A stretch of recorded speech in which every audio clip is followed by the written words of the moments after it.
These 7 men will lead the world's second largest economy and military for the next 5 years. Who are they? What's their agenda? And what impact will they have on China and the world?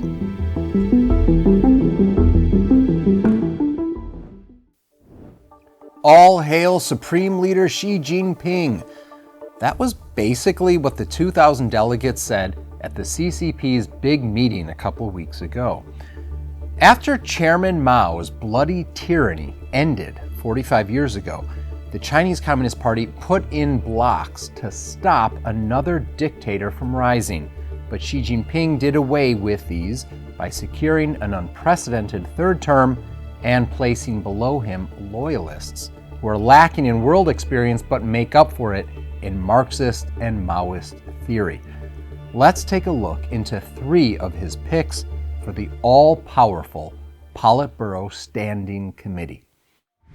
Maybe the most surprising was Cai Qi, the current mayor of Beijing. Many Chinese know him for mishandling a deadly residential fire in November 2017 that claimed 19 lives. The tragedy occurred on the same day that Donald Trump was flying out of Beijing.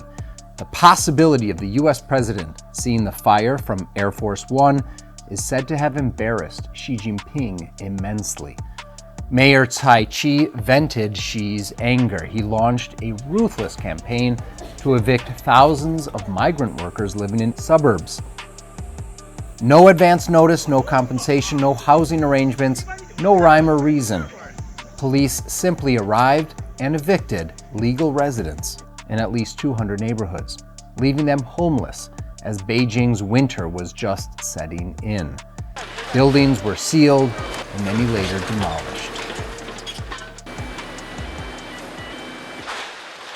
This and other moves made the loyal Cai Qi one of Xi Jinping's favorites. In June of this year, COVID lockdowns in Shanghai and elsewhere had already impacted tens of millions for months, and people were growing weary. Cai Qi, however, celebrated that Beijing would continue with zero COVID for at least 5 more years. And this is a good segue to the next person on our list, Mr. Li Qiang. He'll be the CCP's prime minister, and he'll be the first one to fill that role without serving as vice prime minister first. And I've already mentioned what he's most famous for. As Shanghai mayor, he executed Xi Jinping's zero COVID policy to the max. The sudden and often brutal lockdown lasted for weeks, causing disasters for China's most populous city. There were severe food shortages, forced quarantines, violence from COVID control crews, shuttered factories and businesses. The city was pushed to the brink of breakdown. And the toll on citizens' lives didn't hamper the mayor's career.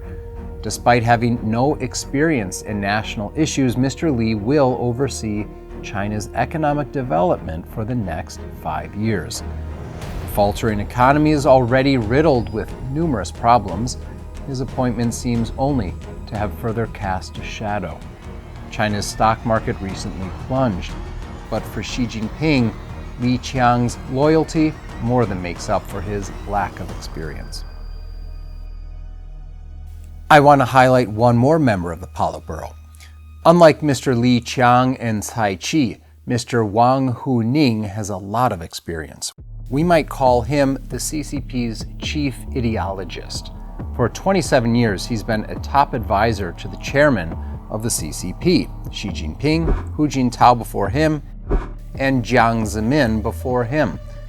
Many credit him with China's big propaganda campaigns and overall national strategies. The One Belt, One Road initiative, rhetoric about the China model surpassing the Western model, much of the anti-US propaganda, even wolf warrior diplomacy. All of these are his brainchild or are under his direct influence. Wang Huning is driving China towards a Maoist dictatorship and isolationism. He's the most educated among the group with a strong background in politics, Marxism, and Maoism. And this explains his nationalistic hostility towards the free world and his move away from Deng Xiaoping's 1978 reforms that integrated China into global trade.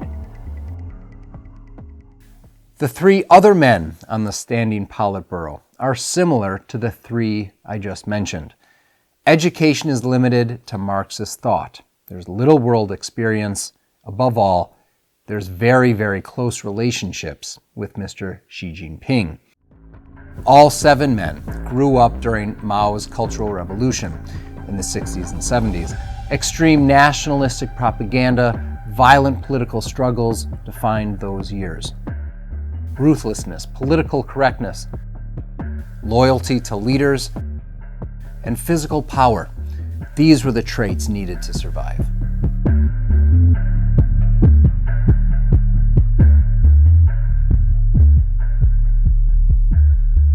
And this is why anxiety is high in China and for China watchers.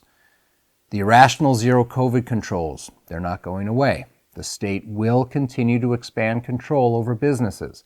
Human rights crimes, they're here to stay. China's stock market is shrinking. Business exits are accelerating, and the rich are fleeing. But listen to Chinese propaganda, and you'll hear nothing but the successful National Congress led by Supreme Leader Xi Jinping. Thanks for watching Eye on China. I'm Liam O'Neill.